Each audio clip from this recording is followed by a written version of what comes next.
What's going on, you guys? It's your huggable hipster here, and welcome back to today's tea talk, where I'm feeling myself without the glasses today.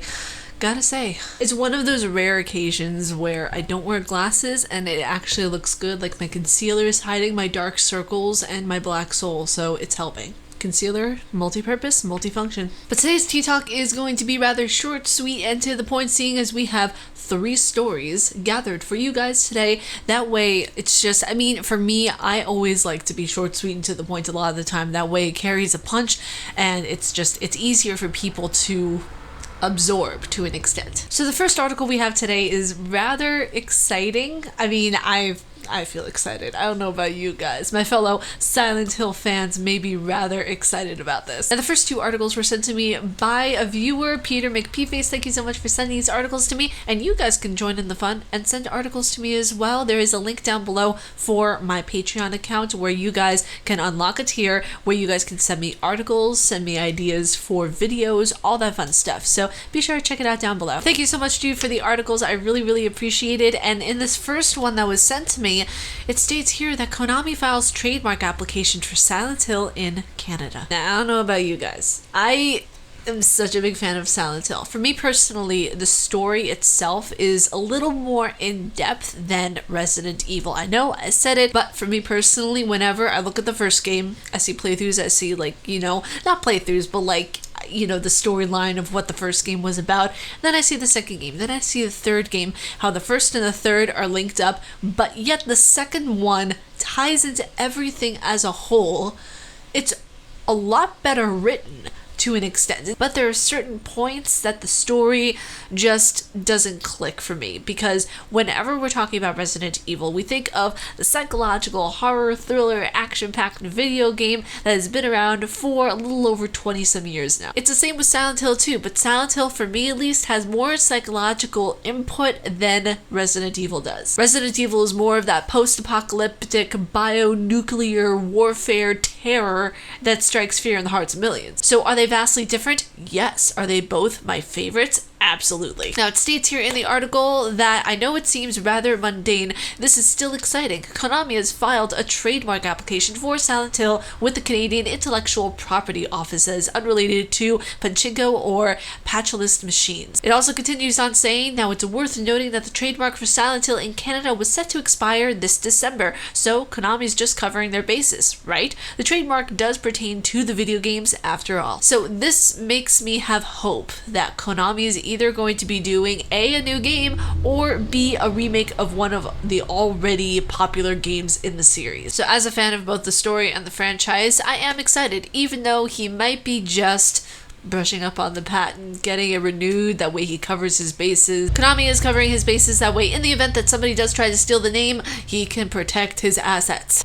Now, in the next story, I'm really excited. Peter McPeeface, thank you so much for also sending in this article as well. Like I said, down in the description below will be my Patreon, so y'all can check it out, so you too can send me articles as well. Capcom extends testing of unannounced Resident Evil game to the US. It states here in the article that last week, Capcom announced that they were actively looking for playtesters in Japan to try out their currently unannounced Resident Evil game. Capcom has now expanded their call to test to the US. Me? Hey, I said it was a Resident Evil Hall before. Pick me, Capcom. Me and Skyboard Game, we would love to test a new Capcom game. Actually, Skyboard Game is one of my friends, and she's a fellow streamer as well, who primarily streams Resident Evil. I never thought I would ever find anyone else who primarily streams the game Resident Evil, but here we are. Here I am. Hi, Skyborg. I don't know if you're going to see this, but hi, how are you? I do kind of have to plug her because she's an amazing streamer, so if you have not heard of Skyboard Game, please do check out her Twitch channel. She is awesome sauce. Now, it goes on to saying in the article that select US-based members of Capcom's RE Ambassadors program in New York and Los Angeles have been getting invites via email to try out the new game in early development. Want that email too, ho. Now, this is interesting. It does state here that the email does state that Capcom won't be compensating you for your time or travel. Yet they ask you to come out there and test a new I do that for no pay, paying my own hotel just to get that experience. I do it.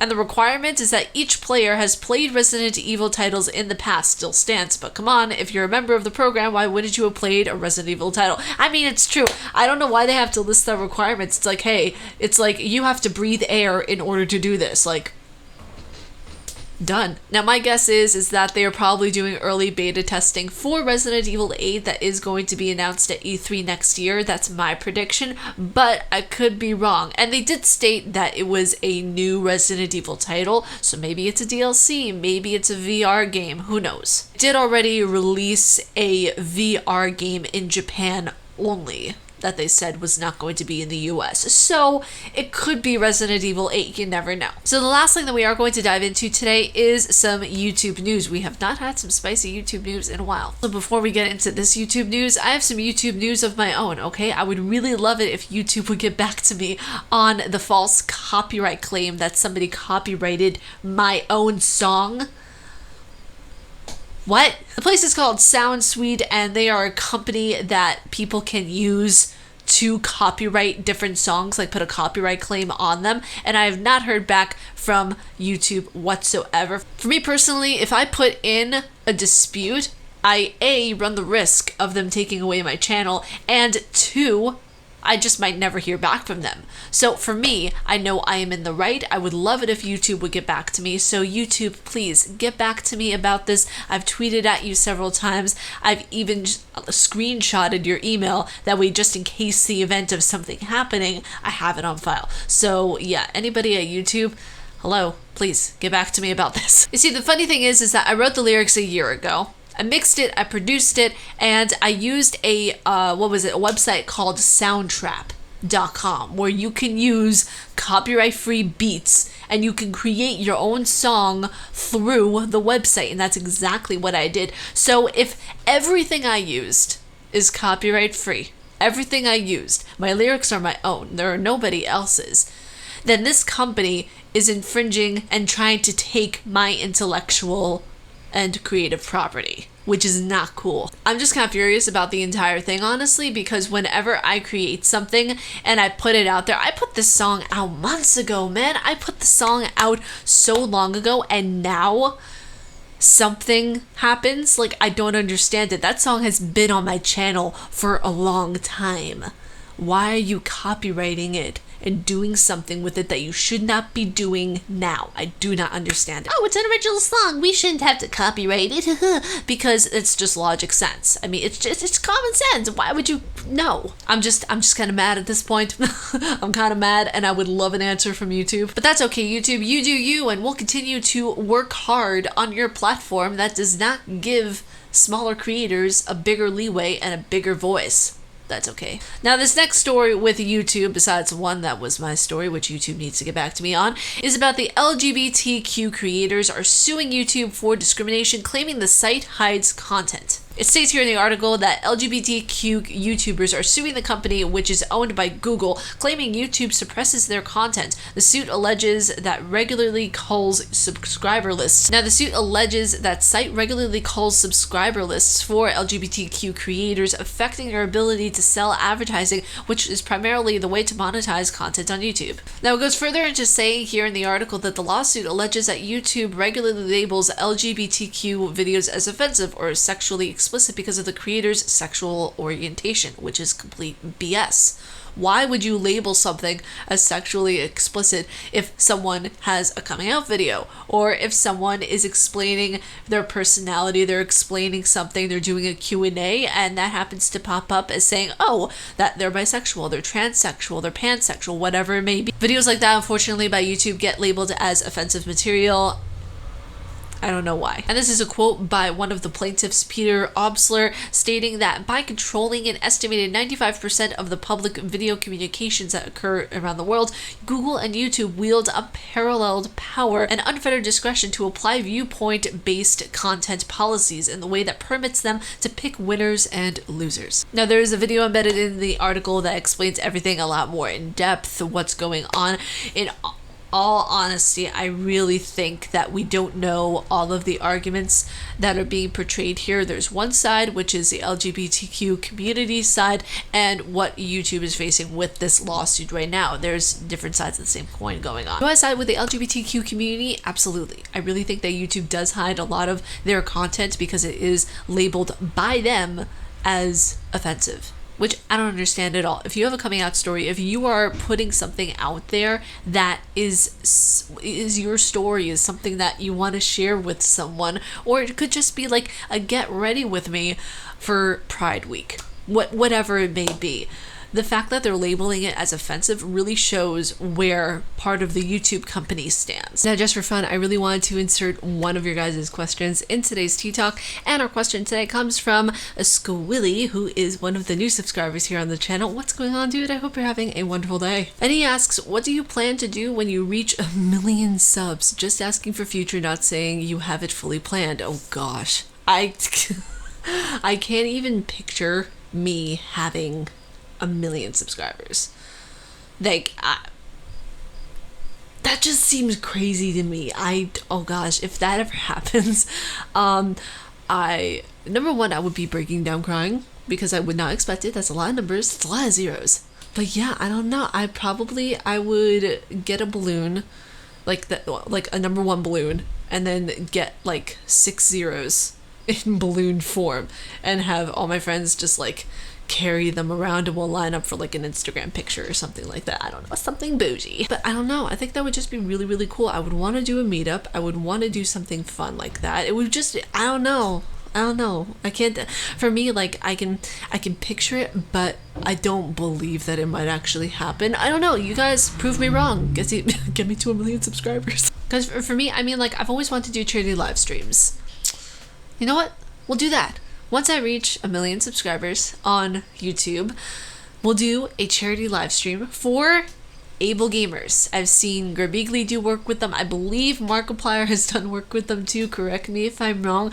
But yeah, I've heard of that place, and I really want to be able to do some charity work with my platform. I feel like that's something that not only, I feel like a live stream is fun for everybody to do, but I'm thinking of getting just a group of my friends together and we just do a fun live stream for charity, and we'll do it for able gamers, and it'll be fun. And we'll do that once I reach 1 million subscribers. All proceeds from the charity live stream will go to directly able gamers. Squilly, that is the plan. Once we get to 1 million subscribers, charity live stream for able gamers. I know I am a long ways away from it, you guys, but with your support, with your love, with your help, I really feel like we can get to 1 million subscribers. Listen, if Jacksepticeye can do it, if PewDiePie can do it, if Markiplier can do it, and if so many other YouTubers can do it, I know I can too. But yeah, that was today's Tea Talk. I hope you all enjoyed it. And if you all like my face and what I do, please be sure to subscribe and hit that bell down below, because I am not going to be blonde coming October. Yes, I'm going back to my natural hair. I'm going to be going a little bit shorter on my hair, which is very exciting. I've had this hair color for over a year now with some of the pink inside, and I'm ready to go back to my natural hair. Also, by the way, before I get going, I have an update for you guys. There was a poll that I ran on Twitter. Oh my gosh, it was crazy. I completely forgot that Blair Witch, the game, was coming out at the end of this month. So what I did, I ran a poll on Twitter, and the results came in. You guys chose the Blair Witch. Okay, honestly, first of all, kind of shook because a lot of you were looking forward to Silent Hill, which Silent Hill is still going to happen. We're probably going to do that after the Blair Witch, but expect the next game to be Blair Witch, which I'm really excited for. In the beginning, when I saw the trailer, not going to lie, I thought it was a ripoff of Outlast. But other than that, it looks good. It doesn't look like what the story was that I fell in love with when I was young, when I was a little mini hipster. But yeah, I'm excited to play the game. I'm excited for you guys to come along with me on this journey. It'll be fun. I'm really, really excited, and I hope you guys are too. So when the 30th comes along, we still have a little bit of the month to go. So there will be different videos that I hope you guys like that I have in the works for y'all. And then once the month is done on the 30th, what date is the 30th? The 30th is a Friday, so that Friday we will have the Tea Talk and The Sims, but on that following Monday, we will have the first episode of Blair Witch. I'm very, very excited about this. I cannot wait to get back into some of the new horror games that have been coming out. A lot of you have been really excited and really want me to play this game. And oh gosh, I cannot wait to see what this is about. Stay casually nerdy, and I will talk to you guys in the next video. Peace.